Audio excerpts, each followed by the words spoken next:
মেয়ে বিদায়ের সময় বিন্তির বাবা মা ভাই বোন সবাই খুব কাঁদল। শিশির বলল, এত কান্নাকাটির কি দরকার? মেয়েকে নিজেদের কাছে রেখে দিলেই পারে। তুষার বলল, তুই এসব এখন বুঝবি না, আগে মেয়ে হোক তারপর বুঝবি। এসব বুঝতে মেয়ে হবার দরকার আছে? হ্যাঁ, ডোন্ট ওয়ারি। আর বিয়ে যখন হয়েছে খুব শীঘ্রই বাচ্চা হয়ে যাবে। অসম্ভব কিছু না। বাবা হয়তো এরপর এসে বলবে, শিশির বিনি খুব ভালো মেয়ে, ওকে একটা বাচ্চা দাও। তুষার হো হো করে হাসল, বলল, একদম মনের কথা বলেছিস, কিন্তু তুই ভাবিকে বিনি বলে ডাকিস কেন? স্বামীরা বউদের আদর করে ছোট নামে ডাকে। বাবাকে দেখিসনি মাকে কেমন শিরু শিরু বলে ডাকে? তুষার হেসে বলল, হো, তা ভাবি তোকে কি বলে ডাকে? মা তো বাবাকে বাবুর আব্বু বলে ডাকে, তোকে কি বলে ডাকবে? সেটা বিনি ঠিক করবে, তোকে এত ভাবতে হবে না। আচ্ছা, তোর মনে কি চলছে বলতো? দেখে তো মনে হচ্ছে বিয়ের লাড্ডু ভালোই হজম করেছিস। কিচ্ছু চলছে না, বাবা বিয়ে করতে বলেছে তাই করেছি। আমি এমনিতেই খিদে সহ্য করতে পারি না, ভিক্ষে করে না খেয়ে শুকিয়ে মরতে চাই না। তাছাড়া আর একটা কথা হলো, আমার এই চেহারা দেখে কেউ ভিক্ষেও দিবে না, তাই ওই রিস্কেই যাইনি, তাই বিয়ে করেছি। বাকিটা বাবা সামলা নিক। তুষার দীর্ঘশ্বাস ফেলে বলল, এবার বুঝতে পারছি মেয়েটার বাবা মা কাঁদছিল কেন। কেন? তারা আজ করতে পারছে যে তাদের মেয়েকে তারা বিয়ে দেয়নি, হাত পা ভেঙে মাঝ নদীতে ফেলে দিয়েছে। শিশির গাড়িতে উঠে ঝুম্পার মেসেজ পেল। ঝুম্পা লিখেছে, আই এম সরি বাবু, আর কোনোদিনও তোমার সঙ্গে ব্রেকআপ করব না। বিকেলে একটা দুঃস্বপ্ন দেখার পর থেকে মন খারাপ। দেখেছি 3টা কুকুর মিলে তোমাকে কামড়াচ্ছে, খাবলে খাবলে মাংস তুলে নিচ্ছে। দেখে খুব কেঁদেছি। শীঘ্রই দেখা করো, আই মিসড ইউ। ঝুম্পার আহ্লাদীপনা ছুটিয়ে দিতে শিশির বিন্তির একটা ছবি পাঠালো। ছবিটা তুষারের মোবাইল থেকে নেওয়া। শিশির লিখল, আই এম এক্সট্রিমলি সরি বাবু, আমি তো তোমার ব্রেকআপ সিরিয়াসলি নিয়েছিলাম, তোমাকে ভুলতে একটা মেয়েকে বিয়েও করে ফেলেছি। গাড়িতে বিন্তি আর শিশির কেউ কারোর সঙ্গে কথা বলল না। শিশির আর চোখে বিন্তিকে বারবার দেখল, রেগে আছে নাকি নর্মাল আছে সেটা বোঝার জন্য। শিশির যখন বিন্তির ঘরে দেখা করতে গিয়েছিল তখন বিন্তি স্বাভাবিক গলায় জিজ্ঞেস করেছিল, আপনি বিয়েটা কেন করেছেন? বাবা করতে বলেছে তাই। বাবা করতে বললেই করতে হবে? আপনার নিজের কোনো ডিসিশন নেবার ক্ষমতা নেই? আমি ভালো ছেলে, বাবার কথা শুনে চলি। বিন্তি কিছু সময় চুপ থেকে বলল, আমাকে অনুরোধ করার দরকার নেই, আপনি বিয়েতে না করে দিন। শিশির একটু সময় নিয়ে বলেছিল। আচ্ছা। বাইরে বেরোতেই শিশির সব ভুলে গেল এবং প্রথমেই জিজ্ঞেস করলো বিয়েটা কখন হচ্ছে। ওদের ঢাকায় পৌঁছতে পৌঁছতে ভোর হয়ে গেল। শিশির ঘরে ঢুকেই দরজা বন্ধ করে ঘুমিয়ে পড়ল। বিন্তিকে থাকতে দেওয়া হলো অন্য ঘরে। বিয়ের পর শিশিরের সঙ্গে ওর একটা কথাও হয়নি। ঘুম থেকে ওঠার পর শিশিরের মা বলল,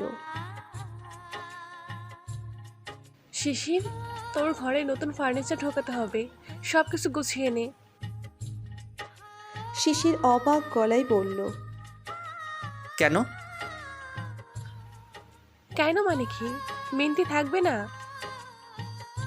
বিনতি থাকবে কেন? বাড়িতে অন্য ঘর আছে, সেখানে থাকুক। এসব কি কথা? মিন্তি অন্য ঘরে থাকবে কেন? তোমার বউও। সে যাই হোক, কারোর সঙ্গে আমি রুম শেয়ার করব না। শিশিরের কথা বাড়ালো না। শিশির কিছু সময়ের জন্য বাইরে গেলে বিন্তির জিনিসপত্র ওর ঘরে পাঠানো হলো।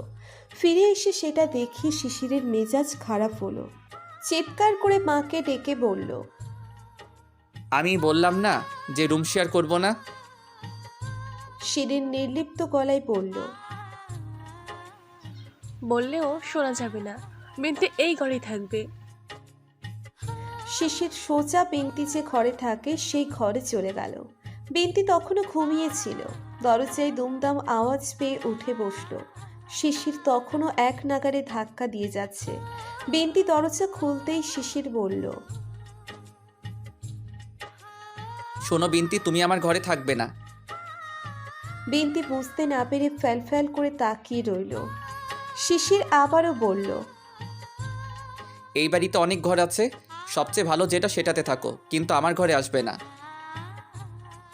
বিনতি ঠান্ডা গলায় বলল। তোমার ঘরে থাকার জন্য আমি মরে যাচ্ছি এমনটাই বা কেন মনে হলো? শিশির ধাক্কা খেল বিনতির কথা শুনে। আবার বলল। তাহলে তোমার জিনিসপত্র আমার ঘরে কেন?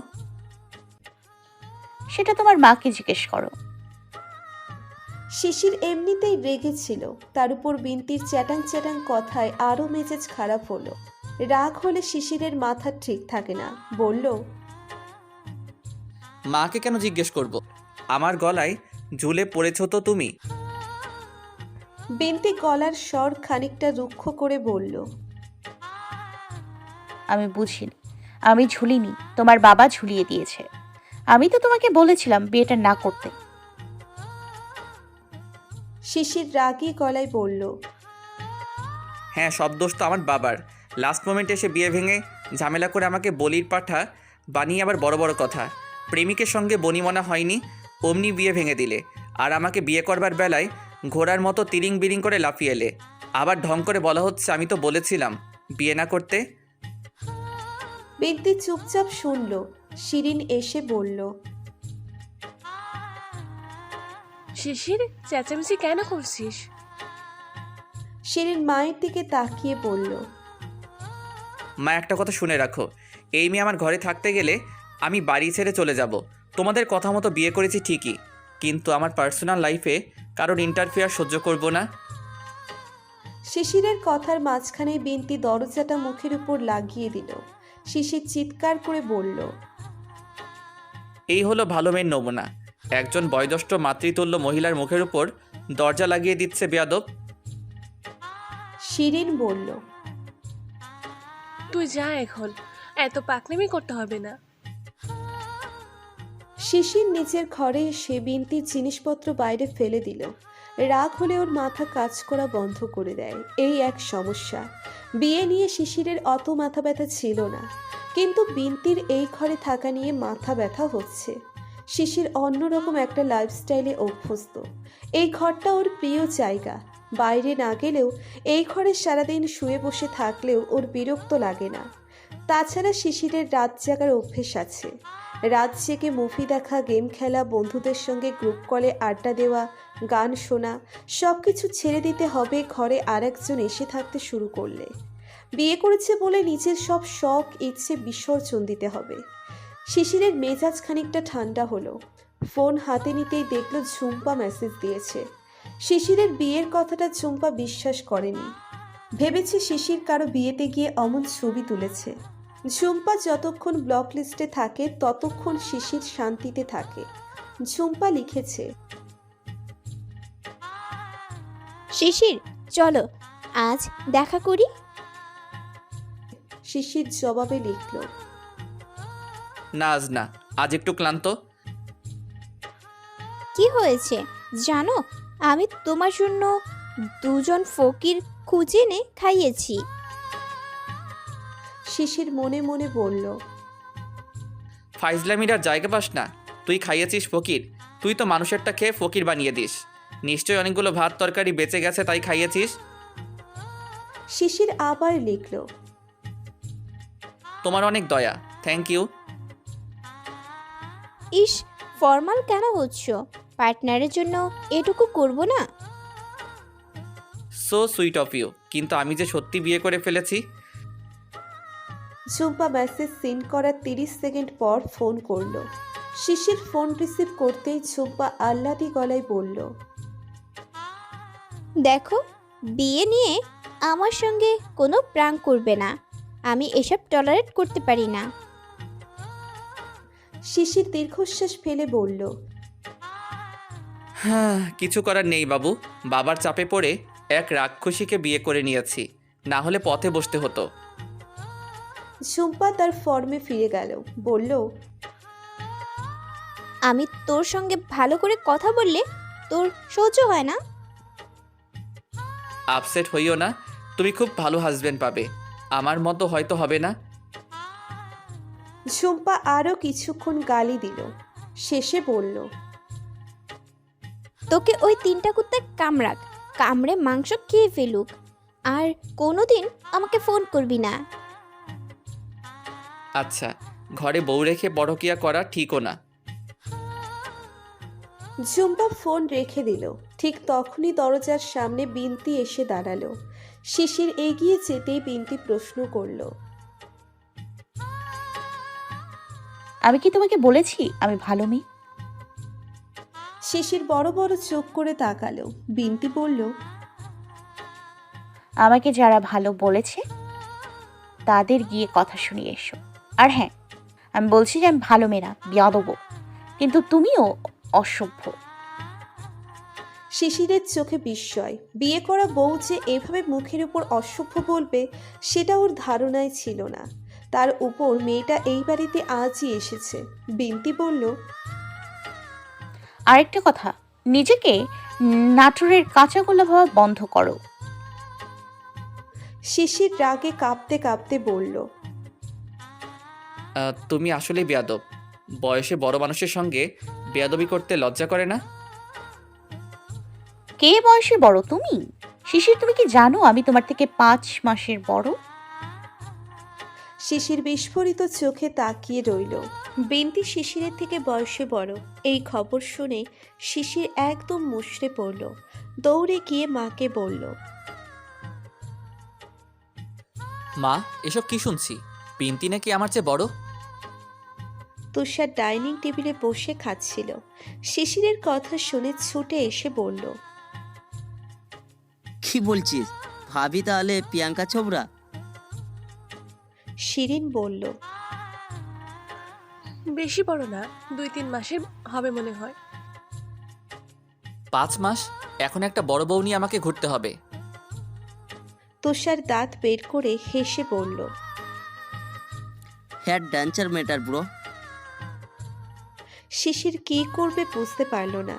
একদিকে বিনতিকে সহ্য করতে পারছে না, অন্যদিকে বিনতি বয়সে বড় শুনে কপাল চাপড়াচ্ছে। বিনতি ফোনটা খুলল। শিশিরের মা জানিয়েছে যে বাড়ি থেকে ওকে ফোন করে পাচ্ছে না।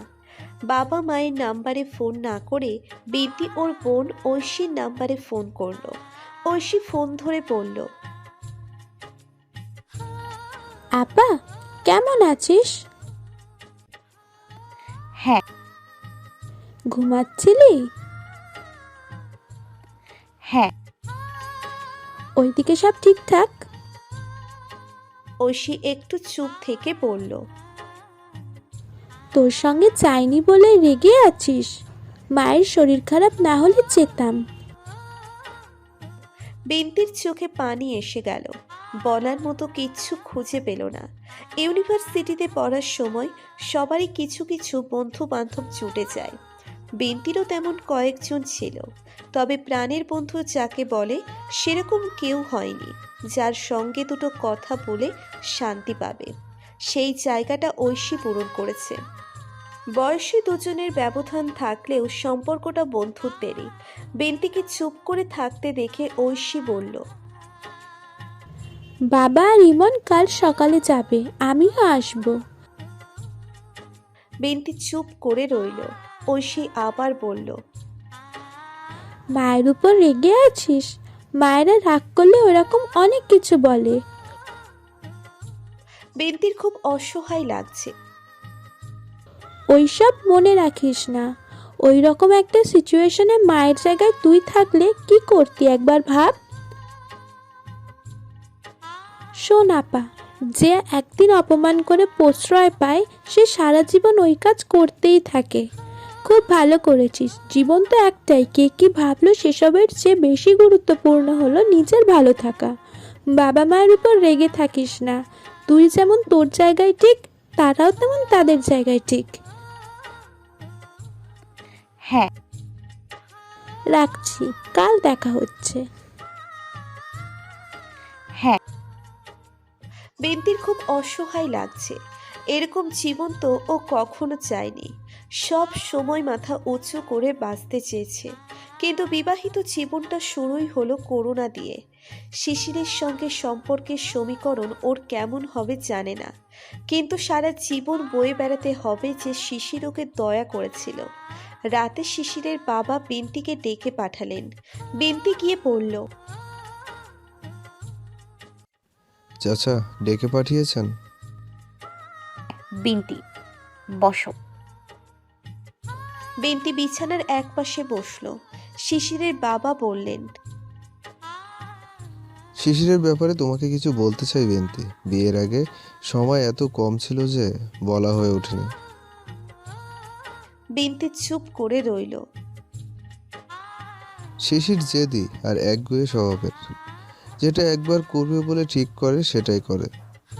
ফোন করে ফেললেও সিদ্ধান্তের নড়চড় হয় না।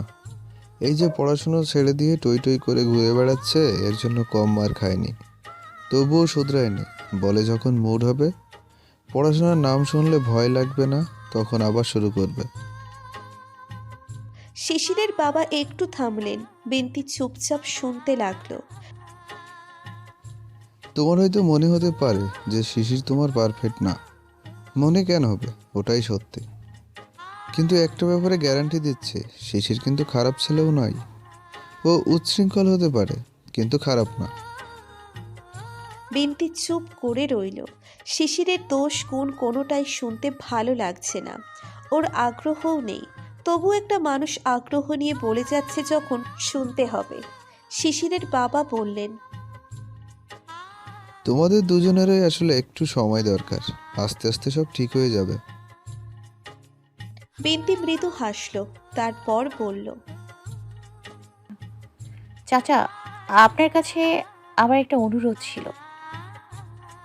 হ্যাঁ বলো। আপাতত বৌভাতের অনুষ্ঠানটা স্থগিত থাকুক, পরে না হয় করলেন। শিশিরের বাবা চুপ করে রইলেন। বিন্তি আবারও বলল, একটা অনুষ্ঠানে কত আত্মীয় স্বজন লোকজন আসবে, তাদের সামনে হাসি খুশি থাকার অভিনয় চালিয়ে যাওয়া বোধহয় ঠিক হবে না। বেশ, তবে তাই হোক। Thank you. তোমার পড়াশোনার ব্যাপারে কি ভাবলে? MBA কমপ্লিট করার ইচ্ছা আছে। এই বাড়িতে তোমার কোনো অসুবিধা হবে না বিনতে। তোমার যা ভালো লাগে তাই করো। সবার আগে নিজের কেরিয়ারকে প্রায়োরিটি দাও, বাকি সব গোল্লাই যাক। বিন্তি হাসল। শেষ কথাটা ওর খুব ভালো লেগেছে। শ্বশুরের সঙ্গে কথা শেষ করে বিন্তি যখন বের হলো, তখন শিশির আর তুষার ডাইনিং টেবিলে ভাত খাচ্ছিল। বিন্তি তাকাবে না ভেবেও একবার তাকালো। দেখল শিশির ওর দিকে অগ্নি দৃষ্টিতে তাকিয়ে আছে। শিরিন ডেকে বলল,